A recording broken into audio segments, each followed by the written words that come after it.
How'd that feel to you, Scott? Yeah, personally that was special for me, walking out of the tunnel and hearing the fans. That brought back more memories than a lot of other things have, especially just the smell of the stadium with the food in there, and just took me back a long time. So it was a pretty special day for me. In particular food? I don't know if I can mention individual ones without endorsing anything, but all Nebraska fans know what's sold at the stadium, and I've been coming here a long time eating that stuff. What do you think of the football? It's the first step in a journey for us. I thought we did some really good things at times. I thought there were some guys making plays. It was a little sloppy at times, and we made some mistakes. Didn't capitalize on some things. First spring, I think the guys have come a long way already, and I told them that they can't see this as the end of the process. They just have to see that as they're familiar with what we're asking them to do now for the most part, and we got to take a little time off and then really have a resurgence and a lot of effort in summer conditioning to make sure we get better at everything we're doing. As far as the quarterback play, Scott, was that representative of the first 13 practices, what you saw today? Yeah, I think you got to see all the guys make good plays, and that's what's happened all spring. It was a little tougher probably. We had a few more of the guys on the red team than the white side, so those guys had a little tougher duty. But they all made good plays today. They all made some mistakes, and I think you can see that all four of them are talented kids with the capability of running our offense. What did you like about what Adrian Martinez did, just from what you were able to see on the field, and where do you think he can still go? Well, we're not. I told the quarterbacks before the game, just go play. We're not going to decide who the starting quarterback is today. So in a game like that, you might be the guy that's in there when the right play's called and the right guy's open, and you might be the guy in there when somebody misses a protection and you get sacked. And quarterbacks can look good or bad through no fault or of their own. So we're not going to judge them too much on the play today.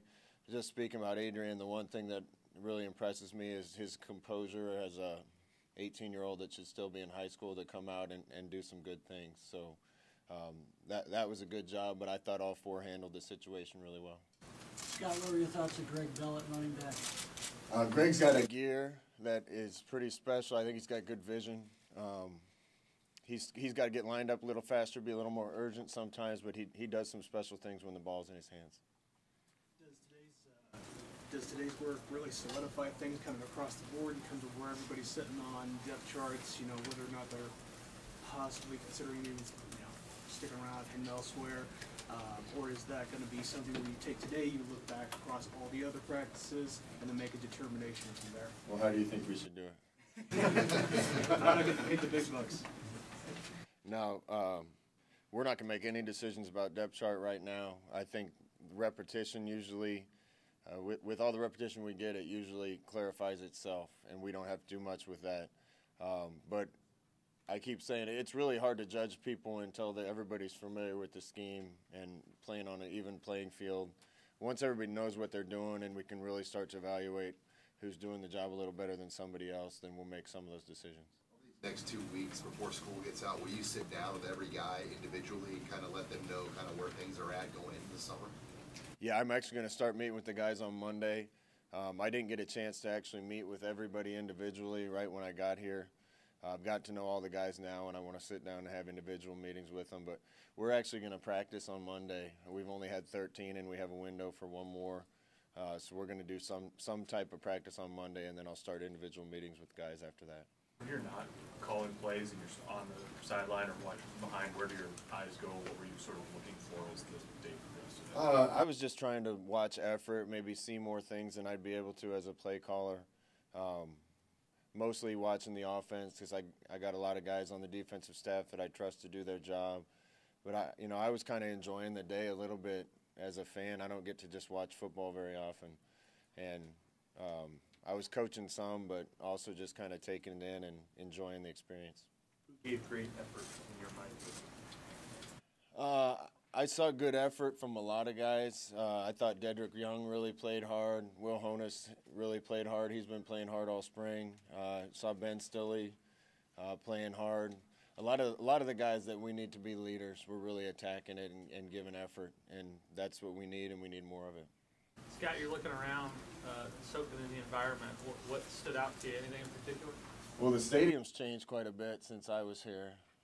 There's a lot more TV screens and red lights and stands and or seats on the east side, and but one thing that hasn't changed is the volume and the passion of the fans, and it was neat for me to be a part of it again. Where do you think this defense is at after having a full spring now? They're symbolic of our entire team. I think we've gotten better. I thought the tackling was actually decent out there. There's a few missed tackles, but I thought guys were rallying to the ball pretty well and for the most part getting guys on the ground.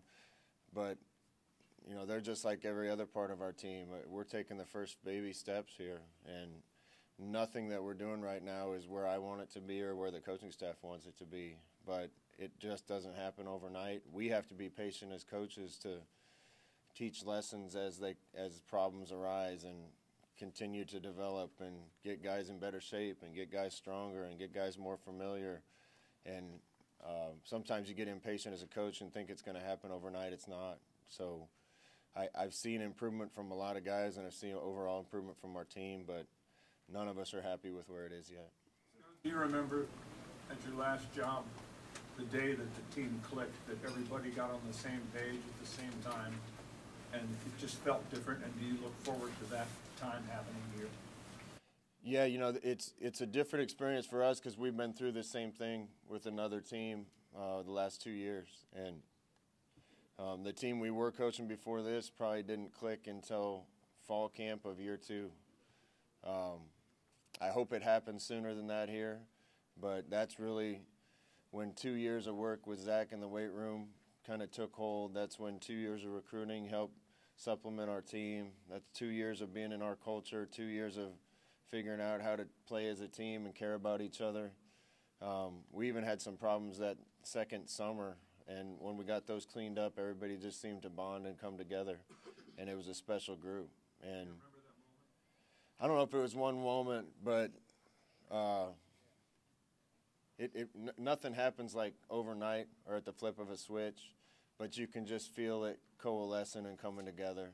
And I think it'll happen faster here from a culture standpoint because the guys are so hungry to do it.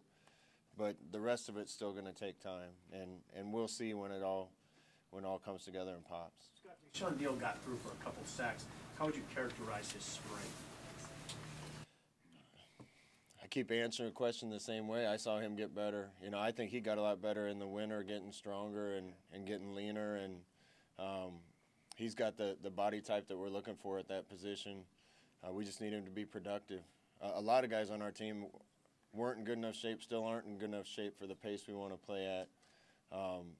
But Deshaun certainly got the talent and the gifts to be a good player for us and make plays.